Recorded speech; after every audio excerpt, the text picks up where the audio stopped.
बांग्लादेश की साबिक वज़ीर-ए-आज़म शेख हसीना वाजिद को बांग्लादेश की ही अदालत ने सज़ाए मौत की सज़ा सुना दी। ये पूरा उसको ट्रैप कर दिया उन्होंने। अगर किसी को फांसी हो गई तो फांसी हो गई, उसके ऊपर लाइफ सेंटेंस क्यों दे रहे हो? क्या फर्क पड़ता है? पेशिंग गोई कर रहा हूँ, देख लीजिएगा कुछ दिनों में एक मुजाहरा होगा बहुत बड़ा। ये सिर्फ और सिर्फ एक सिंबॉलिक फ़ैसला है।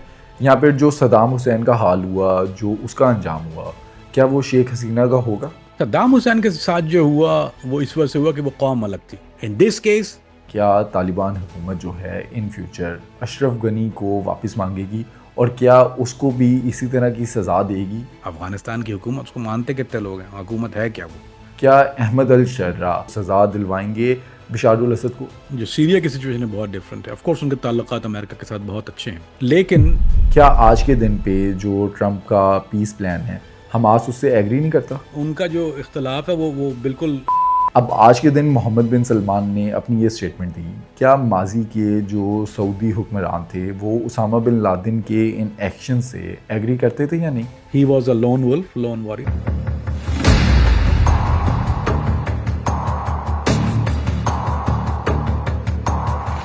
कामरान भी इस हफ्ते की सबसे बड़ी न्यूज़ हमने देखा कि बांग्लादेश की साबिक वज़ीर-ए-आज़म शेख हसीना वाजिद को बांग्लादेश की ही अदालत ने सज़ाए मौत की सज़ा सुना दी। अब इस पर कुछ हलके तो खुशी का इजहार कर रहे हैं, लेकिन कुछ हलकों की तरफ से तनकीद की जा रही है कि सियासी इंतकाम लिया गया। माजी में हमने देखा कि सद्दाम हुसैन को फांसी पर लटका दिया गया। आपको लगता है कि बांग्लादेशी अदालत के इस फैसले पर इम्प्लीमेंटेशन होगा? क्या फांसी के तख्ते तक जाएगी शेख हसीना वाजिद? और इस ट्रायल को आप किस तरह से देख रहे हैं? क्या फेयर ट्रायल हुआ शेख हसीना का? अस्सलाम वालेकुम warahmatullahi wabarakatuh। अली भाई, पहले तो उस फैसले की बात कर लें। वो एक 100 सफ़े का एक फैसला है, almost 100 and something pages. Verdict है। वर्डिक इतना नॉर्मली लंबे होते नहीं है। I mean verdict 100 pages verdict is a very strange thing.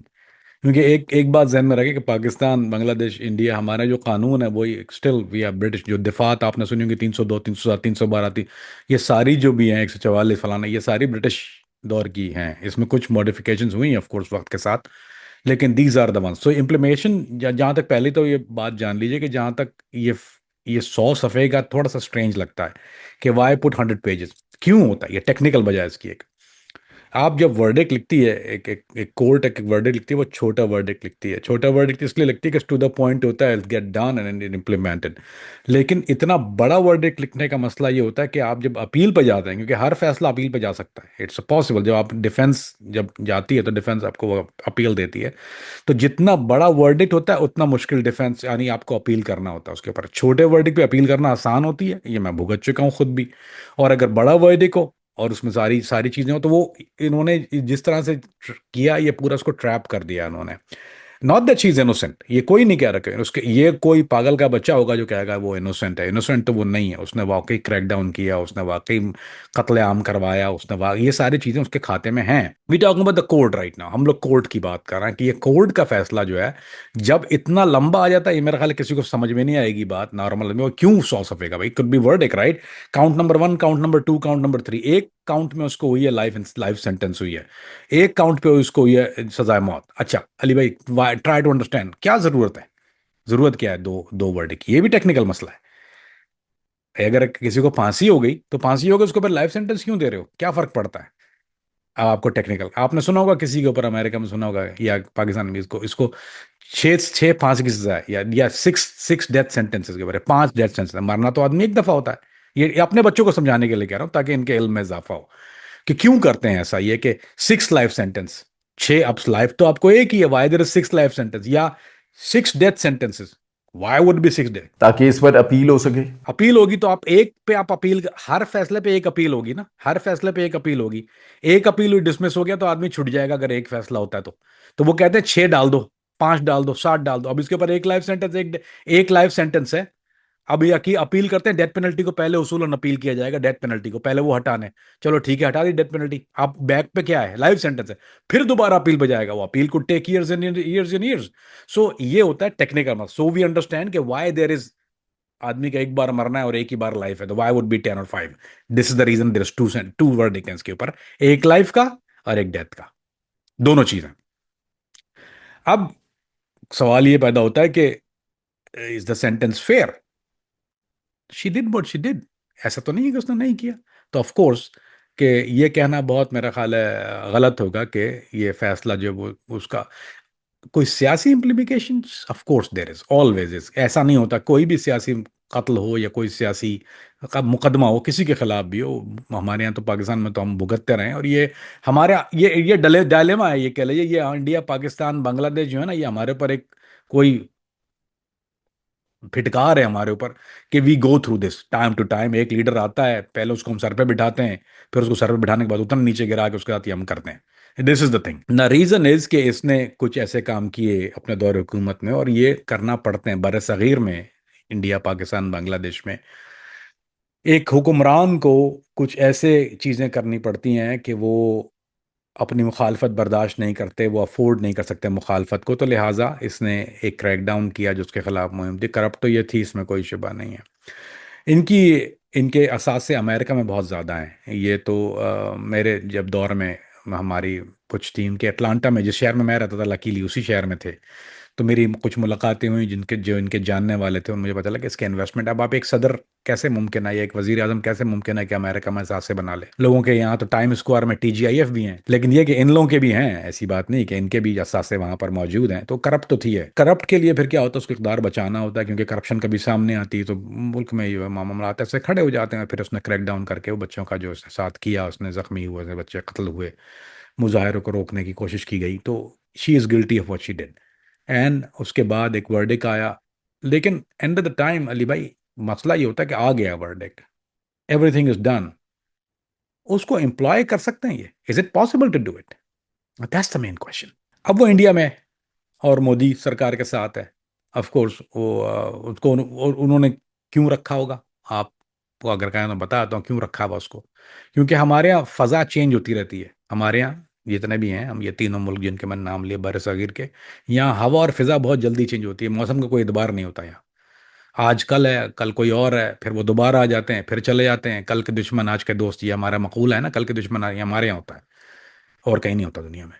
तो अब ये होना है कि उसको उन्होंने एक एसेट है वो उन्होंने बिठाया हुआ, इसलिए बिठाया हुआ, वरना वो किसी काम की नहीं है, और किसी काम की नहीं है कि कल जब हवा चेंज होगी कोई और चीज़ हो, फिर वो दोबारा उसको वो लॉन्च कर देंगे वहां पे। That's the reason India have it. तो क्या इंडिया उसको गिव अप कर देगा? सवाल ही नहीं पैदा होता। लेकिन जो मुजाहरा अभी शुरू होगा वो होगा, पेशन गोई कर रहा हूँ, इंडियन एम्बेसी के सामने बांग्लादेश में मुजाहरा होगा। अभी आप देख लीजिएगा, कुछ दिनों में एक मुजाहरा होगा बहुत बड़ा, जिस पे वो उसको वापसी का मुतालबा करेंगे इस सेंटेंस के ऊपर। एक दिन होगा, 2 दिन होगा, 3 दिन होगा, फिर वो gonna die down, nothing gonna happen. उसको इंडिया गिव अप नहीं करने वाला, सवाल ही नहीं पैदा होता। अगर इंडिया गिव अप करते तो वो अपनी कमजोरी दिखा रहा है कि अंडर प्रेशर आ गया, वो प्रेशर में आता नहीं है। तो वो अगर बांग्लादेश जैसे मुल्क से प्रेशर में आ गया, तो फिर पाकिस्तान के आगे तो आगे सुबकी होनी है उसकी। दूसरा, you have to know the background of it, कि ये जाहिर बात है, ये बांग्लादेश की ये हुकूमत जो थी, ये उनकी हामी हुकूमत है। अब दुनिया के हालात चेंज हो रहे हैं। बांग्लादेश में एक नॉर्मल फिजा ये है, पता नहीं आपको पता है इस बात को, नहीं पता, क्योंकि मोस्टली पाकिस्तान वाले हैं वो बंगालियों से डील करते नहीं हैं। हमारी डीलिंग रहती है, बाहर जो लोग रहते हैं, मिडल ईस्ट में भी बांग्लादेश के लोग हैं, अमेरिका में भी हैं, यूरोप में भी मैं रहा हूँ, वहाँ भी थे। एक जनरल नफरत पाई जाती है, क्योंकि वो हमको गासिब कहते हैं कि दे, क्योंकि हमसे आज़ादी मिली है ना उनको बेसिकली। तो यानी हम गासिब थे तो उनको आज़ादी मिली, तो उनके एक फितरत में या इनकी सोच में हमेशा से एक नफरत रही है पाकिस्तान के खिलाफ। They don't generally like Pakistanis, Pakistan को एक बहुत बुरे नज़र से, बहुत गलत नज़र से देखते हैं। कुछ लोग ये भी कहते हैं कि हमने इनकी नस्ल को चेंज कर दिया, यानी नस्ल जो थी इनकी कुछ और कलर की होती थी, पाकिस्तानियों ने इनकी नस्ल को चेंज किया। They are different breed of people. इनका खाना अलग है, इनका ओढ़ना बिछोना अलग है, इनके शक्ल हमसे अलग होती है, इनके फीचर्स हमसे अलग होते हैं, इनकी हाइट हमसे अलग, they are very different kind of people, genetically different होते हैं, मतलब basically, for lack of better English. तो नफरत तो ये करते हैं। लेकिन कुछ अरसा पहले वहां पर इस्लाम का जो है वो कुछ मामला ज़्यादा बढ़ना शुरू हुए। जमात इस्लामी बहुत स्ट्रांग है, कीप इन माइंड, बांग्लादेश में जमात इस्लामी बीन स्ट्रांग। तो उनकी तरफ से कुछ ऐसी मूवमेंट बढ़ी कि कुछ इस्लाम दोस्ती और कुछ सारी चीज़ें, तो लोगों में सेंटिमेंट पैदा हुआ कि we should be leaning towards Pakistan, not India. क्योंकि इंडिया की तरफ लीन करने का मतलब आप हिंदुओं की तरफ लीन कर रहे हैं ना। I mean it's not a very nice thing to do for a Muslim. तो वो कोई सेंटिमेंट वहां पे शुरू हो गया। और ये जो रिएक्शन आप देख रहे हैं ना आज की तारीख में कि जो आ रहा है, ये वो है इस्लाम दोस्ती। अब ये नई नस्ल है वहाँ की जनजी, दे रियलाइज कि यार ये India India India Hindu Hindu Hindu, ये इन्होंने हमारे साथ क्या किया है, इन्होंने क्या वफा किया हमारे साथ। तो अब वो एक सोच शुरू हुई है वहां पर, it is gonna take time to develop it. पर लेकिन अब चूंकि ये प्रो हिंदू थी, तो now she is there, and pro Hindu will not give up their own asset, कभी होएगा नहीं, सवाल ही नहीं पैदा होता। कामरान भी, अब ये जो फैसला है, आपको लगता है कि इस फैसले ने शेख हसीना वाजिद की पॉपुलैरिटी में इजाफा नहीं कर दिया? बैड, देर क्या कहते हैं कि पब्लिसिटी पब्लिसिटी होती है, बैड या गुड, लेकिन it's a little bit different when it comes to सरकार। यानी एक नॉर्मल आदमी, आप मेरे मुझे गालियां दे लें, it's publicity, it's bad publicity. आप रोज गालियां दें मुझे, रोज कोई मीम बनाए मेरे ऊपर, I am getting more and more popular, क्योंकि जो लोगों ने नहीं देखा वो देखना शुरू हो जाएंगे कि भाई ये क्या बला है। It happen, nature of people, nature of business कह लीजिए उसको। किम कार्डेशियन के ऊपर जितना नेगेटिव आता है, उससे उतनी उसकी पॉपुलैरिटी किम कार्डेशियन की वजह से नेगेटिव पब्लिसिटी है। या इंडिया के कुछ ऐसे अदाकार हैं जो बिल्कुल डम हैं या डफर हैं, उनके ऊपर लोगों ने मीम बनाई और वो मीम से पॉपुलर हो गए। I mean now they are just popular because of the meme. So yeah you are right in one way. लेकिन यह मामला एक एक पॉलिटिशियन का है, एक मुल्क के इख्तदार का है। अब उसमें क्या होता है कि खुल के बातें सामने आती हैं, जितना किरदार कशी होती है लोगों को पता चलता है। अच्छा, जिसको नहीं पता उसको पता, यार इसने ये भी किया, यार इसने ये भी किया, यार इसने ये भी किया। I mean people got to know, and she is a bad person. In Bangladesh she is a bad person, in all over the world she known as a bad person. तो मोदी गोद में बैठी है, it's a different story, but in world अगर आप देखें उठा के कि वो ब्रिटिश जो कि सबके अब्बू जान जो है हमारे जो हैं पुराने बाप वही रहे ना, उन्होंने उनका हम उनके गुलाम ही हैं। जहनी तौर पे तो हम गोरे के गुलाम हैं। और अब चाहे गुलामी चली गई, लेकिन अब स्किल जो है ना, इंग्लिश एक का पैमाना क्या है भाई, इंग्लिश बोलते हैं इंप्रेस हो जाते हैं ना, वाई बिकॉज गोरी चमड़ी देखते हैं, मिस मिस मैम मैम शुरू जाए, वो भंगी हो वहाँ का, डजंट मैटर। सो हम जहनी तौर पे गुलाम हैं। और तो we gotta look at how they look at this person. हमेशा कब आप कोई भी देखेंगे तो दे लुक एट, इसके बारे में जो ब्रिटिश गवर्नमेंट है वो को बहुत अच्छी राय नहीं रखती, because she know what she did, they know what she did, उनको भी पता है। तो वो internationally she is bad known, locally she is bad known. So popular होने से ये नहीं कि वापस आएगी तो कुछ, हाँ इसके हामी हैं, there are some stupid people always, this same sentiment, ये इंडिया में भी होता है, पाकिस्तान में तो, बांग्लादेश में होता है। We are stupid when it comes to stuff like that. हमारे यहाँ अकल नाम की कोई चीज है ही नहीं, क्योंकि हम किसी को परखते नहीं है, हम सिर्फ उनको परखते हैं सिर्फ और सिर्फ एक हम कौम हम बुत परस्त हैं basically. We are idol worshippers. हम एक आइडल बना लेते हैं और उसको पूजना शुरू कर देते हैं, चाहे उससे कुछ मिले या ना मिले। कभी ऐसा नहीं हो कि खालदा जिया से किसी को कुछ मिला हो, या किसी को नहीं, किसी भी हुक्मरान से किसी को कुछ मिलता नहीं है, मोदी से किसी को कुछ नहीं मिल रहा, लेकिन वो पीछे लगे। मैं ट्रंप से किसी को कुछ नहीं मिलता, पीछे लगे आते, पागल हैं हम लोग। वो मेयर वाला मामला आपके सामने था, लोग मुझे गालियां दे रहे थे, उससे क्या, किसी मेयर से क्या मिल रहा है, पाकिस्तान में बैठे हुए लोग गालियां दे रहे हैं मुझे, ओ ये तो इस्लाम का दुश्मन हो गया पाकिस्तान। ओ भाई वो, because we are stupid, we don't think, rational people, we are very rational people, so same thing exists over there। वो भी वही कौम है जो, यानी वो दे थिंक, ये बार सगीर का कर्ज कह लीजिए उसको। सो उसकी popularity, negative popularity of course बढ़ रही है, लेकिन it's not gonna help her in a situation, क्योंकि अवाम का सेंटिमेंट, जो मेजोरिटी अवाम का सेंटिमेंट है, लेट्स से 70-30 का रेशियो है ये, तो 70% आर अगेंस्ट हर। और फिर उस मुल्क में जो ताकत है आज में, और ये होनी भी चाहिए, which is right thing to do. आपने देखा ये जो जेनजी जो आजकल ये जो स्टूडेंट हैं, सारी दुनिया में जब आप अगर रेवोल्यूशन देखेंगे कहीं भी अली भाई, तो वो आती हैं स्टूडेंट की तरफ से। जब यानी ये जो आप इकट्ठे हो जाते हैं ना, जब स्टूडेंट्स कहीं पे, आप देखिए जो इसराइल के खिलाफ जो मुजाहरे अमेरिका में हुए, उनको डर कब हुआ, पूरी दुनिया में हो रहा था, कोई फर्क नहीं पड़ा। जब कॉलेज यूनिवर्सिटी में वहाँ शुरू हुए तो ट्रंप का एंटीना उठा ना, उसके बाद things went really really bad. So जहाँ भी ये स्टूडेंट इकट्ठे हो जाते हैं, they become the power, they come on a street, they don't care, and that's the long lasting effect. वहां पर भी एग्जैक्टली ये हुआ, it's a long lasting impact effect वहां पे हुआ। Now she get popular again.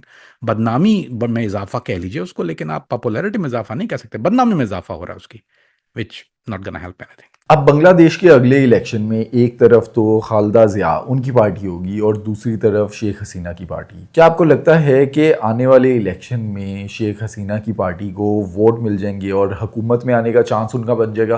क्योंकि पाकिस्तान में इस तरह के मामला देखें कि अगर एक पार्टी के साथ ज़्यादती हो रही हो, उनके लीडर के साथ ज़्यादती हो रही हो, तो इलेक्शन में सिंपैथी वोट उनके साथ होता है। आपको लगता है कि इनको वोट मिलेंगे? अली भाई, देखें, ये जो पार्टी की मामला है, ये भी बड़ा फड्डा है। ये this is also our dilemma. ये भी हमारा एक जॉइंट डिलेमा है।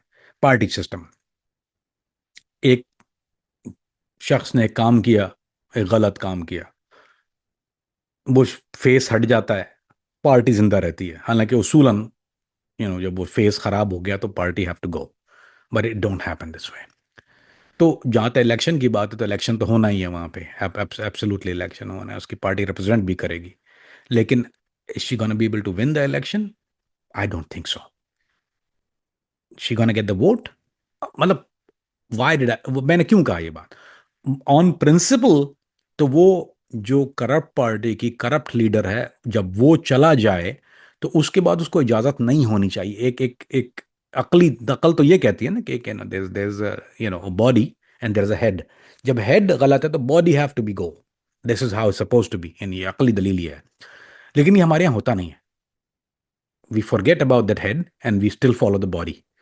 तो it is gonna participate in election, not suppose to, but they will, क्योंकि हमारे यहाँ सिस्टम ही ऐसा है। This is how our system is.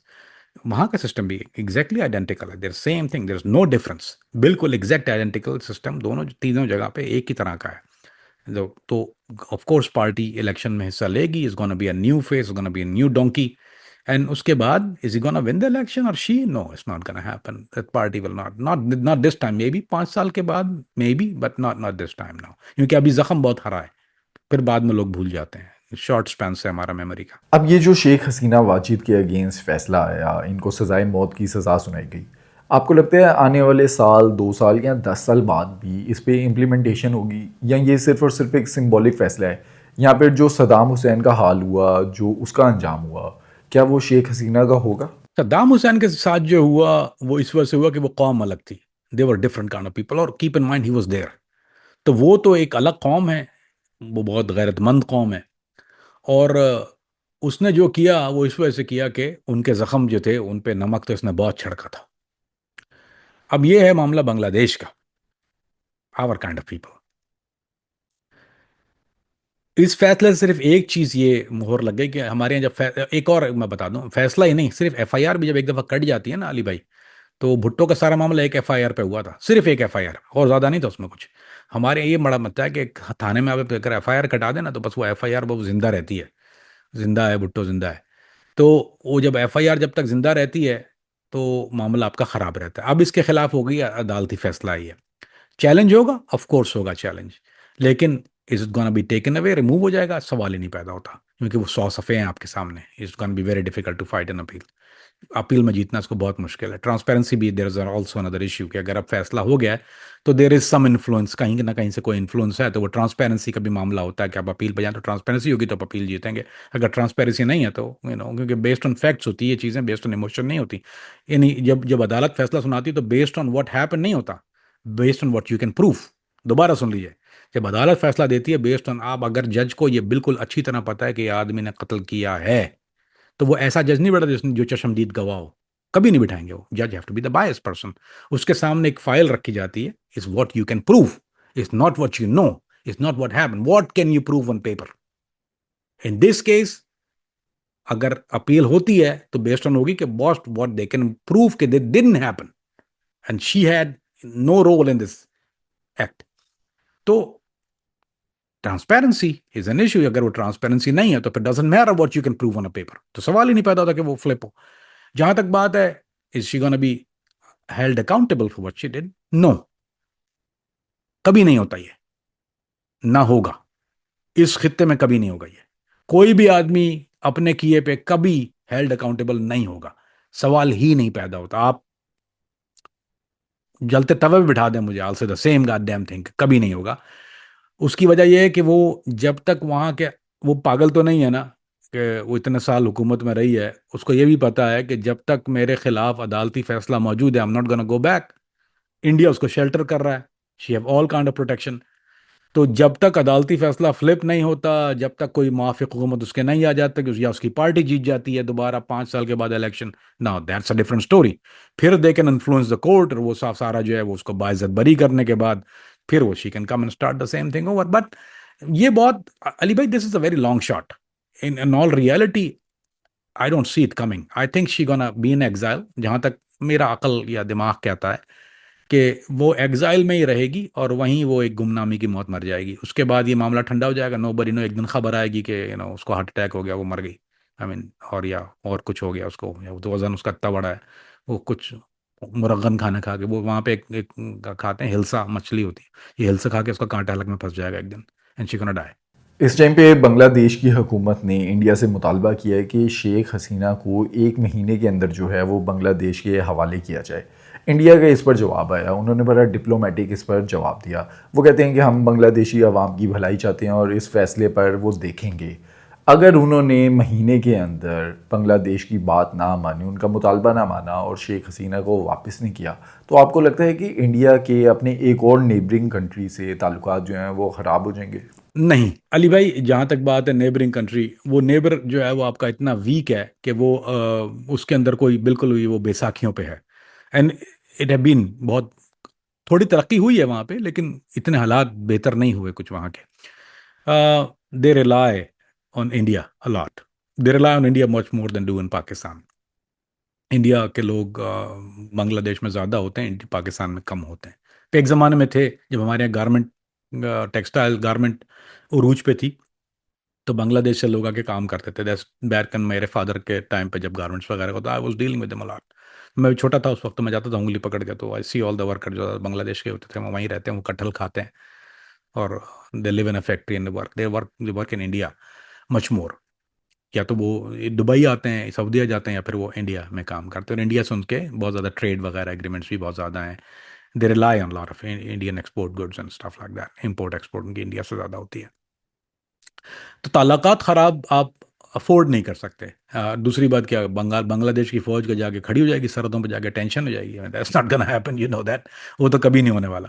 We not capable of doing it. बहुत छोटा, बहुत कमज़ोर मुल्क है, मैंने दुनिया में किसी को, अल्लाह माफ़ करे, मैं आई mean I am not prejudice, लेकिन अब किसी को बंगाली एक ज़माने में गाली के तौर पे इस्तेमाल हो, पाकिस्तान में भी, यहाँ भी, दुनिया में, मिडल ईस्ट में, मतलब ये बंगाली, अब बंगाली का मतलब होता है भाई, बंगाली इस हद तक हो गया था कि बांग्लादेश के लोग अपने को बंगाली नहीं, बल्कि इंडियन बताते थे। अभी भी ऐसा ही होता है। बांग्लादेश, आप किसी को पूछे ना, आर यू बंगाली, बोले no, I am from India. वो आप बता छुपाते हैं, क्योंकि उनको पता है, शर्म आती है उनको बंगाली बोलते हुए अपने आप को। Very common practice. I am not making this shit up, I don't dislike them, but I am just telling you honest honest truth. तो उनके इंडिया से ताल्लुकात बहुत अच्छे हैं, थे, और उनके इंडिया से ट्रेड बहुत ज़्यादा है। तो अगर वो प्रोटेस्ट तो कर सकते हैं, लेकिन इंडिया को ये पता है कि what what what they are capable of doing, nothing. तो आदमी जब अपील करता है, या कोई गुजारिश करता है, या कोई ऐसी चीज़ करता है, या कोई दरख्वास्त करता है, तो वो उसकी ताकत को देख के फैसला किया जाता है। What's the after math of it, ये हुकूमत की बात कर रहा हूँ, जब ये गवर्नमेंट लेवल पे दो चीज़ें होती हैं, तो आप always look at aftermath. Israel America, what's the aftermath? Iran Israel, what's the aftermath? America Iran, what's the aftermath? Aftermath क्या है इसके? There is no aftermath. तो आप जाके कुछ भी उस पे ढोल बजाना शुरू कर दो सरहद पे जाके, और उनकी एम्बेसी पे जाके, या वो चीखें भोंपू लेके बोलना शुरू कर दो। कुछ दिन भोंपू लेके ही बोलना है ना उन्होंने, उसके बाद क्या होगा? It dies down is own death. तो वो करते रहेंगे अपीलें, और वो नक्कार खाने में तूती की आवाज़ कौन सुनता है? कोई नहीं सुनता। या भैंस के आगे आप बीन बजाएंगे, उसको तो नहीं पता क्या बजा रहा है ये। कामरान भी अब इसी तरह के एक और मफरूर अशरफ गनी की बात करते हैं। क्या तालिबान हुकूमत जो है इन फ्यूचर अशरफ गनी को वापस मांगेगी, और क्या उसको भी इसी तरह की सज़ा देगी? इस तरह के मामलात वहाँ देखते हैं अफ़गानिस्तान में। Question is, do they want to? I don't think they want to. Can they? I don't think they can either. Want to and can is both no. So want to and can both no, तो अगर वो फिर who we talking about? Afghanistan की हुकूमत, उसको मानते कितने लोग हैं? हुकूमत है क्या वो? आई मीन किस चीज़ की हुकूमत है वो पूरे मुल्क में तो हुकूमत नहीं है, वो तो कहीं कहीं है, पैचेस की हुकूमत है वो। एक जगह नहीं, एक जगह, एक जगह नहीं है। तो वो कहीं है, कहीं नहीं है। उसको अंदर ही पहले हुकूमत नहीं है उसके पास, तो बाहर की हुकूमत फिर उनको क्या तस्लीम किया जाता है, किस नज़र से देखा जाता है, इट ऑल्सो मैटर्स। तो जो आदमी वहाँ नहीं है, आप जाके किस किस किस बुनियाद पे किस से मांगेंगे? वो क्या कहते हैं, किस किस का खून होने पे रोया करे कोई, कातिल के दिल का खून है हर लाल हजार में। तो वो कोई फर्क नहीं पड़ता। जितने भी, ये कमज़ोर का यही मामला है ना अली भाई, चाहे आप शख्सियत के ले लें, या ना आप हुकूमत की ले लें। कमज़ोर होना जो है वो गरीब गुरबा की एक ही मसला है कि आप, you are not in in no shape और form to ask anything from a stronger person, because the strong will they gonna say one thing to go fuck yourself. That's the answer. और अगर हम Syria की बात करें, बिशारुल असद ने वहाँ पर जो सीरिया की आवाम पर जुल्म सितम किए, केमिकल वेपन्स का इस्तेमाल किया। अहमद अल शर्रा आज के सीरिया के जो प्रेसिडेंट हैं, जिनके अमेरिका के साथ और ट्रंप के साथ ताल्लुकात बहुत अच्छे हैं। माजी में नहीं देखे हमने कि किसी भी सीरिया के प्रेसिडेंट के अमेरिका के साथ इतने अच्छे ताल्लुकात हों। क्या अहमद अल शर्रा वो हिसाब लेंगे, वो सीरिया की आवाम को इंसाफ दिलवाएंगे, क्या वो सज़ा दिलवाएंगे बिशारुल असद को? अली भाई, दैट्स अ डिफरेंट सिचुएशन। जो सीरिया की सिचुएशन है बहुत डिफरेंट है। ऑफ कोर्स उनके ताल्लुकात अमेरिका के साथ बहुत अच्छे हैं, लेकिन अगर वो अमेरिका में तो दिल बी अ डिफरेंट सिनेरियो। अभी वो अमेरिका में नहीं है, वो रीजन रशिया। सो वो बिल्कुल दुश्मन के पास बैठा हुआ। दुश्मन जो है वो why would they give it up. एक और बात ये है कि अहमद शरा के अपने अंदरूनी हालात जो हैं, आपको पता है वहाँ के कुछ न्यूज़ में आते हैं, मे बी 20% आते हैं न्यूज़ में, 80% न्यूज़ में नहीं आते। कोई उसकी हुकूमत तो है, लेकिन उसकी हुकूमत को बहुत बड़े चैलेंज का सामना है। They going through a crisis, and they been going through a crisis for very long time. ये जो सारे मामलात आप कह रहे हैं ना, ये पेट भरे हुए के हैं, भूखे के नहीं हैं। तो उसका इंफ्रास्ट्रक्चर बेड़ा गर्क हुआ हुआ है। उसके पास फॉर्मल कोई ऐसी चीज़ नहीं है। They don't have form of military नहीं है, वेपन नहीं, कुछ भी नहीं है उनके पास, nothing. They don't have food. तो उनको रिकंस्ट्रक्ट करना, उनकी पहली ख्वाहिश तो ये होती है कि दे मुल्क के हालात बेहतर हो जाएं, which is a long shot, very long shot. उसके बाद फिर कोई ऐसी बात होती है, फिर व्हाट यू गोना डू? आप क्या ट्रम्प चाचा को कहेंगे कि भाई उसको बोलो पुतिन को क्या हमें दे दे, वो fuck you and fuck you twice? No, not gonna happen either. Same thing, अगर वो अहमद अशरा किसी पोजीशन में नहीं है कि वो इस रशिया को जाके उस आदमी को मांगे जिसको उन्होंने पनाह दी हुई है। एंड दे गिव, जब वो लोग कोई भी आपको, सेंचुरी कहते हैं, सेंचुरी में अगर आपको वो प्रोटेक्शन प्रोवाइड करती है कोई चीज़, तो they cover their basis and assess at the same time. एक बहुत नॉर्मल चीज़ है, मैं आपको बता देता हूँ। अब पाकिस्तान से कुछ लोग जाते हैं बाहर मुल्क में, ठीक है? उसको एक एक चीज़, एक इंग्लिश में जुमला है, एक लफ्ज़ है, उसको कहते हैं पॉलिटिकल असैलम। वो बेसिकली अपने मुल्क के खिलाफ जाते हैं। जो भी आदमी पॉलिटिकल से अप्लाई करता है, यार बहुत लोगों को बात पता ना हो कि अगर कोई भी आदमी ये कहता है कि मेरी जान को खतरा है और मेरा मुल्क जो है वो उसकी हिफाजत करने से आ रही है, नहीं कर सकता मेरी हुकूमत, मैं, मेरा ताल्लुक फलां पार्टी से। अब एमक्यूएम वाले जाते हैं, वो पॉलिटिकल असाइलम अप्लाई करते हैं, मिल भी जाता है कुछ को नहीं मिलता। अमेरिका, कनाडा, यूरोप में जाते हैं, दे अप्लाई फॉर असाइलम। तो अपनी हुकूमत के खिलाफ जाते हैं। तो जिस मुल्क में वो असाइलम अप्लाई कर देते हैं, उस मुल्क की जिम्मेदारी होती है, अगर वो एक्सेप्ट कर लेता है तो उनकी जिम्मेदारी होती है कि उसका वो तहफ़्फ़ुज़ फराहम किया जाए। हमारे यहाँ एक और भी एक सेक्रेटेरियन मसला भी है, इसमें वो भी होता है कि वो भी जाते हैं बाहर, कहते हैं कि देखो भी माइनॉरिटीज़ वाला मसला जो है, और ये कि पाकिस्तान में क्रिश्चियंस के साथ जो ये सलूक होता है, तो they go to Christian country. Canada में बहुत ज़्यादा लिया जाता है, तो उनको they provide, their job is to provide protection to that person. ये मामला सिर्फ एक मुल्क का नहीं होता, this come from UNHCR, United Nation High Commission for Refugees का फैसला होता है। दे आर एवरीबडी, जो ये मुल्क हैं, they are under UNHCR. The case eventually go to UNHCR, United Nations High Commission for Refugees. It's an international organization. It's a part of United Nations का एक पोर्शन है, and that's what they do it. So, और वो आपके जराइम को कम देखता है और आपकी प्रोसिक्यूशन को ज़्यादा देखता है। तो चांसेस, अगर बशार अल असद वापस चला जाता है, तो the chances are he not gonna is not gonna make it. So UNHCR हो गया या रशिया हो गया, दे नो दैट। पहली बात तो Russia is not gonna let go to UNHCR, इससे आगे मामला जाएगा नहीं। सो ऐसा नहीं है कि उन्होंने बुला के रख लिया और बोला भाई बैठ जाना कहीं पे। I am sure they do some kind of paper work, there some kind of residency, there is some kind of thing. तो वो उनका वो बोल जाता कि हमने इसकी, ही वाज अ सैली था यहाँ पे, इसकी जान को खतरा था, he was a asylee, he couldn't be back in his country, and then we provide protection under this clause, we give him the residence. जब वो रेजिडेंस जाता है तो फिर उसके जो हुकूक हैं वो उनके रेजिडेंस के साथ मिलना शुरू हो जाते हैं। आपको मैं एक मिसाल देता हूँ। आपका मेरा पुराना दोस्त अबू जाफ़र, वो ब्राज़ील में जाके उसने शहरियत ले ली। He applied and he got the residence based on a marriage. उसने ब्राज़ील लड़के से शादी कर ली। अब अमेरिकन हुकूमत ने उसको मांगा, तो उन्होंने कहा भाई ये तो हमारा शहरी है। अब आप, अगर हमारा शहरी ना होता तो will be rules will be very different of engagement. अब ये हमारा शहरी है, इसने, आप ऐसी कोई चीज़ बताइए जो उसने की हो, जो we have proven in a court, कि आपने प्रूव कर दियो कि ये कोर्ट में ऐसा हुआ है, then we will look into it. यानी कि then will give it to you, we will look into that after. इन्हें भी तुम देख ही नहीं रहे। So this is something a very low level guy. Now we're talking about a president of a country or a dictator, or an animal. So when these countries take somebody, this is a technical thing, हमारे लोगों को पता नहीं है कि they provide him with certain kind of paperwork which उनको वो umbrella मिल जाती है, उसको शेल्टर कहते हैं, उनको एक शेल्टर, ताकि कल यूएनएचसीआर अगर आती भी है या कोई ऐसी बात होती, बोलते no look he is there, we give it to him based on this ground, now what are you arguing. तो फिर उनके मामलात आप इतनी आसानी से खोल नहीं सकते। That's the bottom line. Kamran भी अब लाल किला ब्लास्ट की बात करते हैं। जब हमने वो वीडियो बनाई, इंडियन व्यूवर्स ने वो वीडियो देखी, तो कमेंट्स हमें आए कि जो इंडियन मीडिया है, गोदी मीडिया है, वो असल हकाइक नहीं बता रहा, हमने उसमें असल हकाइक बताए। और वहाँ पर ऑडियंस ने ये भी कहा कि इंडियन आवाम जो है वो ये राइट रखती है कि उन्हें असल इन्फॉर्मेशन, असल हकाइक मिलें इस टॉपिक पर। अब आज के दिन मैं देख रहा था इंडियन मीडिया में ये रिपोर्ट हो रहा है कि वो जो ब्लास्ट हुआ था वो सुसाइड अटैक है, और जो गाड़ी ड्राइव कर था उस बंदे का नाम भी उन्होंने कह दिया कि ये उमर अल नबी, एक मुसलमान बंदा है जिसने ये धमाका किया। अब इंडियन मीडिया उस बंदे पर जो ये इल्ज़ाम लगा रहा है, जो मोदी हुकूमत उस बंदे पर ये पर्चा भा रही है, क्या ये फेस सेविंग है या उनके पास कोई ऐसी इन्फॉर्मेशन है? अली भाई, उसका सुसाइड बॉम्बिंग वाला तो वो तो हमने डायसेक्ट कर दिया था। मेरा नहीं ख्याल कि उसका, यू कैन आर्ग्यू दैट, कुछ चीज़ें मेरी हर चीज़ ऐसी नहीं होती कि आप in not argue, you can always argue things, but that thing you can not argue, वो दैट फॉल्स, ये वो मेरी ब्रेड एंड बटर है, तो उसको आप आर्ग्यू नहीं कर सकते।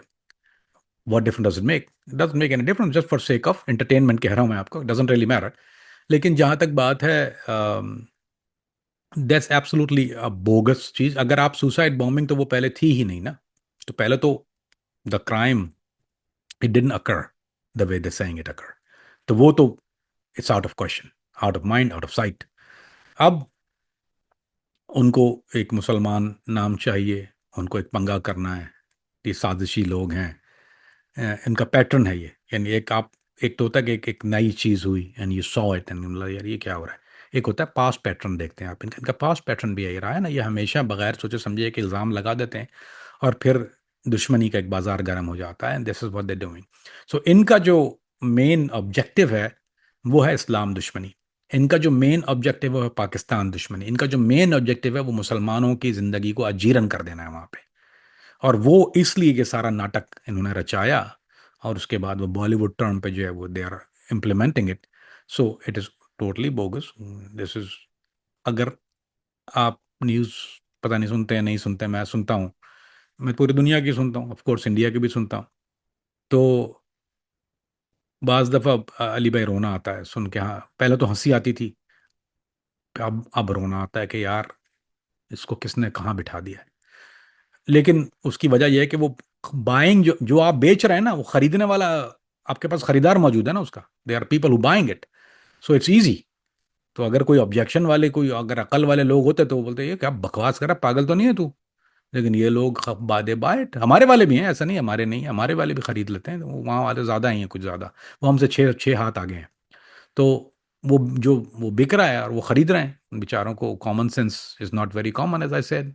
सो until that is not common, you can sell whatever you want. हमने माजी के तमाम वाक़यात देखे हैं कि किस तरह से नरेंद्र मोदी जो है वो अपनी पॉपुलैरिटी गेन करने के लिए, अपनी हुकूमत बचाने के लिए इल्ज़ामात लगाता है पाकिस्तान पे या मुसलमानों पर। आप देखते हैं कि इन फ्यूचर अपनी पॉपुलैरिटी गेन करने के लिए, अगले इलेक्शन में जीतने के लिए और अपनी हुकूमत की साख बचाने के लिए फिर से कोई ना कोई ऐसी साजिश की जाएगी जिसका इल्ज़ाम वो पाकिस्तान पे या वहाँ के मुसलमानों पर लगा सके। बिल्कुल करेगी। और ये इन्होंने खुद इजाद नहीं किया, ये आपको पता है इन्होंने कहाँ से लिया है? नहीं पता होगा आपको। एक सदर गुजरा है अमेरिका का, सबसे गधा, सबसे नालायक सदर तारीख का, बुश, उसको वॉर हीरो कहते हैं। He was the most, I mean amazing, जितने ज़्यादा जोक्स उसके ऊपर हैं पूरी दुनिया के किसी सदर के ऊपर नहीं है। The I mean I am not talking about, मैं अपने कोई तज्जिया नहीं है ये, this is, you can look it up. And वो, he was, most of our goods, import good come from other country, उसका ये जुमला है, तकरीर में बोल रहा है, most our imports come from other country. I mean this is how his mental level was, how he become elected, कैसे हुआ वो war hero, again and again and again again and again. He was a total dummy, total failure, but he was. तो ये pattern है। कुछ लोग शहीदों का नाम लेके इलेक्ट होते हैं और कुछ लोग जंग का नाम लेके इलेक्ट होते हैं दुनिया में। तो वो जंग का नाम लेके हुआ है, he is a war hero, वो सेवियर ऑफ हिंदू रिलीजन, धर्म दर्शक वाला मामला है इसका, धर्म रक्षा, और वो धर्म रक्षा के नाम पे बेच रहा है। एंड गौ माता वो पता नहीं मेरा ख्याल है पेशाब कैसे निकाल, मेरा ख्याल है ये दुम को हैंड पंप की तरह चलाते होंगे और वो फिर पेशाब निकलता होगा गाय का, फिर ये ऊपर पी लेते होंगे। That's what I think they do. वो गौ माता हैंड पंप। तो this is what they are Gau Mata hand pump. अभी सोचिए इंसान की जो जो अली भाई मैं बोल देता हूँ, छोड़ो यार, मैं क्यों, I should I hold back. एक ऐसी कौम जो पेशाब से जगह को पाक करती है, इनके घर में पवित्र कहते हैं ना, पवित्र करने के लिए उसको गाय, जो आदमी पेशाब से पवित्र करता हो किसी जानवर के पेशाब से, वो इंसानी पेशाब चलो मे be a different category, because इंसान जब वो पानी पीता है वो किसी साफ पानी, इंडिया में तो नहीं होता, हमारे यहाँ तो होता है फिर भी कहीं कहीं जगह पे, जो एक जानवर के पेशाब से अपनी जगह को साफ करता हो, अब उसकी अकल, ना you can tell which level they are. And Modi follower basically वही है ना, वो दे आर गोबर एंड गाओ माता का यूरिन, तो बताओ। तो उनके लिए फिर आप you can become a war hero very easily. फिर आप उनको जो बेच रहे हैं वो बिक रहा है, और वो फिर हैंडपंप निकाल लगा लगा के गाय की पूंछल से जो है वो पेशाब निकाल निकाल के दबा दब पी रहे हैं। पियो, मजे करो, वहाँ बिकता भी है, बोतल भी है वहाँ पे, प्योर गाय गाय का यूरिन। इम्प्योर भी होता होगा कहीं ना, पता नहीं फिल्टर करते हैं बगैर क्या करते हैं, अक्वाफीना लगाया हुआ उन्होंने गाय के पेशाब। एक और इंटरनेशनल न्यूज़ की बात करते हैं। हमने आज से 2-3 दिन पहले देखा कि यूएन की सिक्योरिटी काउंसिल में एक करारदाद पेश की गई। ट्रंप का जो पीस प्लान था वो 13 ममालिक ने जो है उसके हक़ में वोट दिया और वो करारदाद मंजूर भी हो गई, लेकिन उसके अंदर हमास जो है उसने हमायत नहीं की। क्या आज के दिन पे जो ट्रंप का पीस प्लान है हमास उससे एग्री नहीं करता? जी अली भाई, वो सिर्फ वो पूरी करारदाद पे नहीं है, उनका जो इख्तलाफ है वो बिल्कुल वेपन सरेंडर पर है, फुल फ्लैश सरेंडर पर है। वो फ्लैट सरेंडर नहीं जानना चाह रहे हैं। And before the exit route we talk about it before, कि उनको एग्जिट राउट तो चाहिए, there is no way around it. तो वो एक कुछ नुकात हैं उन पे जिस पे वो इख्तलाफ कर रहे हैं, और वो इख्तलाफात उनकी वजह यही है। But is gonna get done Ali भाई, sooner later they gonna have to surrender, क्योंकि यहाँ से फिर जो उनको नहीं उनके हक में नहीं जाता कि जो आफ्टर मैथ है इसका, यानी जो जो रीबाउंस या उसका जो रिएक्शन आने वाला है, वो उनको पता है कि it's not gonna be very easy. अभी वो थोड़ा सा trying to get a better deal, negotiate कर रहे हैं वो, but it's not gonna go through. So they have to surrender sooner later, it's gonna go through. क्योंकि थोड़ा सा प्रेशर आएगा ना जब बाहर से, अभी नहीं आ रहा, जब थोड़ा प्रेशर बढ़ जाएगा ऊपर से कि भाई अभी फिर हम लोग सब बैक आउट हो जाएंगे, जो जो अभी तुम्हें हेल्प कर रहे हैं, यू गोना बी अलोन, तो फिर तुम कॉन्सिक्वेंसेस तुम्हें डील करने पड़ेंगे। एंड दे उनके पास इतने जराए नहीं है कि वो कॉन्सिक्वेंसेस को डील कर सके, तो they gonna agree to it. क्या आप देखते हैं कि आने वाले वक्तों में नेतन्याहू पैलेस्टीनियन स्टेट के क़याम को तस्लीम कर लेगा? अली भाई वो तस्लीम वो तो नहीं करेगा, लेकिन आपको, एंड आई रिमेम्बर, अगर आपको याद हो मैंने कहा था ना आपको ये कि it's gonna phase one is piece and phase two, look at the news right now, exactly I told you, मैंने को ये कहा था ना फेज वन इज पीस, आपने बोला नहीं, मैंने बोला ना, phase one is peace, phase two is the करारदाद। तो ये मामला फिर दोबारा उठ गया ना, I mean they trying to push it, और यरूशलेम को करार, they are trying right now, European countries, European Union is now pushing it as well. तो अभी वो जब पीस के बाद दे जस्ट वेंट डायरेक्टली, मैं समझ रहा था कुछ थोड़ा टाइम लग गया, वेयर आई वाज रॉन्ग, एक जगह पे मैं गलत था, मैं समझा टाइम फ्रेम थोड़ा लंबा होगा, I mean it's gonna take little bit, may be a year और two, but they went back on it, उन्होंने दोबारा शुरू कर दिया इस राग को। So I see it coming Ali भाई, I don't think they Netanyahu की पोजीशन वो है, क्योंकि एक और एक मैं आपको फाइन प्रिंट बताता हूँ कि ट्रंप ने एक अपील की है इजरायली अवाम से कि इसके गुनाहों को माफ़ कर दिया जाए। मतलब ये कि इस पर जो करप्शन के जो इल्ज़ाम है, उसने कैबिनेट से भी अपील की है कि उसको खारिज कर दिया, इसके ऊपर करप्शन के इल्ज़ाम है वहाँ पर।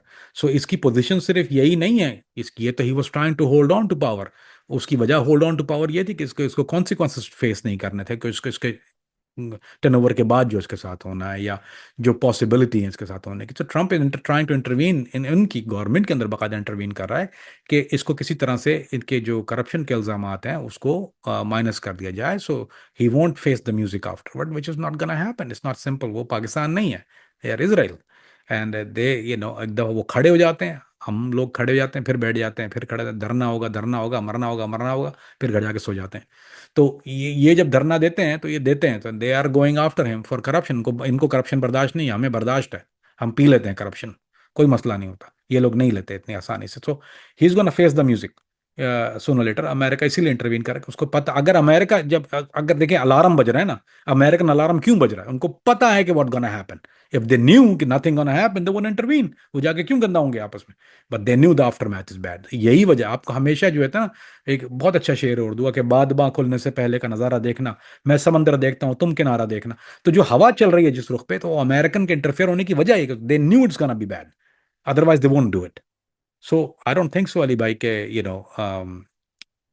इसकी पोजीशन है, इसकी पोजीशन खराब से खराब तरह, जब इसकी पोजीशन खराब होगी, so next guy know not to do it. So I see it coming Ali भाई इंशाल्लाह। कामरान भाई, आपसे लास्ट सवाल। इस टाइम पे मोहम्मद बिन सलमान क्राउन प्रिंस अमेरिका के दौरे पर हैं और उन्होंने डोनाल्ड ट्रंप के साथ एक न्यूज़ कॉन्फ्रेंस की और उसमें इस बात का इजहार किया और अफसोस का इजहार किया कि माजी के अंदर जो अमेरिका में उसामा बिन लादेन की तरफ से कार्रवाइयाँ की गई, जो 9/11 का वाक़या हुआ, उस पर उन्होंने कहा कि उसामा बिन लादेन ने जो सऊदी अरब के लोगों का इस्तेमाल किया, इस पर उन्हें अफसोस है। अब आज के दिन मोहम्मद बिन सलमान ने अपनी ये स्टेटमेंट दी। क्या माजी के जो सऊदी हुक्मरान थे वो उसामा बिन लादेन के इन एक्शन से एग्री करते थे या नहीं? डेफिनेटली नॉट, नहीं करते थे सपोर्ट, क्योंकि उनके हक में नहीं था।